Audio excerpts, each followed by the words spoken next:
Hey everybody, I hope and pray that you're doing well. Today as we come to our word from the Word. And today's word is stranger. Stranger. Now you see that? Allow me to introduce myself. Now, that's kind of what God is saying here in Exodus chapter 9. Now, he's already talked to Pharaoh. He's already talked to Moses and Aaron, and he's already made his presence known to all the land of Egypt, to all the Israelites who have seen these plagues that are going on. And as you see, as the plagues go along, the first few tend to be for everybody, that even the Israelites had to deal with some of the inconveniences, apparently. But then you notice what happens after that, that everything is separated. It happens to the Egyptians, but not the Israelites. There's times where it is those who heed the warnings. You'll even see in this chapter that there's one that even with the hail that's coming, he gives a warning about those. Hey, if you want to heed my word, then you'll get the animals and people, and you'll get everybody in shelter so that you won't be wiped out or killed or harmed. So those that feared him and those that at least would heed his voice would survive or not suffer loss. That it's even kind of setting the stage for what is to come in the last plague, with the blood of the firstborn, the Passover. The Passover lamb, the blood of the lamb, but the death of the firstborn that is to come. But now here today in chapter 9, it is interesting that God says he finally gives them a reason. And I won't say finally, but he gives them a reason as to why these plagues keep happening. But it's interesting the way that he says it to me. So Exodus chapter 9, verses 15 and 16 today. Now, if I had stretched out my hand and struck you and your people with pestilence, then you would have been cut off from the earth. But indeed, for this purpose I have raised you up, that I may show my power in you, and that my name may be declared in all the earth.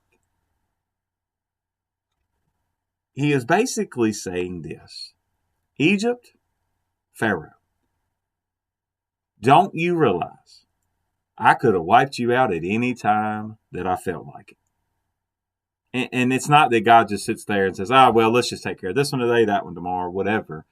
But no, he could have just wiped them out. He's like, okay, you didn't listen. That's it. You're all dead.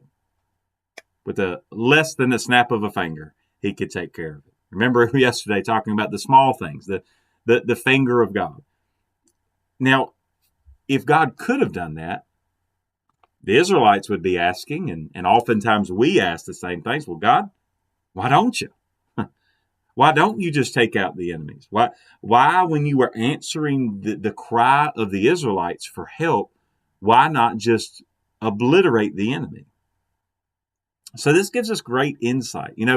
It's interesting. We've been talking about Wednesday night. We were talking about Job and going through the questions that God asked Job. Last Sunday, we were talking about in Job chapter 1, when this conversation is going on in heaven and all the things that Job was going through here on earth and doesn't understand, but says, blessed be the name of the Lord anyway, right? Nevertheless.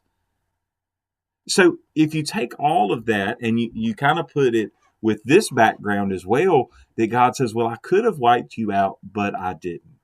So for this purpose, I have raised you up, right? He has allowed Egypt to gain power. He has allowed Egypt to be strong. Don't forget that Joseph was there, and if Joseph had not listened and interceded, if God had not been intervening through the life of Joseph and the interpretation of the dreams and all of that happened to save not just Egypt, but all the surrounding nations as well, and especially the people, the Israelites, who would become the Israelites, all that was because of God. So God has allowed them to be raised up. Why? Two reasons, he says. So that you would see my power, and so that I would be known throughout the earth. And that's why I say today it's that stranger. It's almost as if the people of earth were strangers to God, or really the other way around, that God was a stranger to them. So it's as if God is saying, allow me to introduce myself to all of you. I am Yahweh, the one true God, the most powerful, the Almighty. He says, if you don't know who I am, let me introduce you. Let me tell you who I am. Let me introduce myself. And so he does so by showing his power. You notice that some of the first things, the first plagues, show his power, but they're inconveniences. Right? So he doesn't start with the killing of their firstborn. He starts with the small things, the inconveniences of the water, things they could survive. Then like the gnats, and then so it is getting worse and worse. And as you see these things happen, God is developing this really developing his, I don't want to say his resume, but it almost is. He's like, let me show you all the power that I have so that you will see you're not in control. And then he says, so that my name will be great. Throughout all of Israel's life, out of everything that ever happens to the Israelites, they always go back to one of the times that they saw God at like the height of his power. And we understand God is all powerful, but as they look back, one of the most memorable moments in their life was when God rescued them from Egypt and crossed over the Red Sea. Right? It began with the plagues in Egypt. That's what made Pharaoh send them out in the first place. Pharaoh finally say, yes, let them go. But God was raising Egypt up so that they would know his power, but also so that the name of God would be spread throughout the whole earth. And how many today know and heard and have read and have heard stories and have heard of this story and of the stories of the Exodus, and they say, look at the power of God. God was accomplishing his power. He was accomplishing his plan. He was accomplishing his will through the most unlikely of circumstances, through devastating results. Years of pain and suffering of the Israelites, years of asking and begging God to intervene. Yet when he did so with a grander purpose than those that were suffering could ever understand.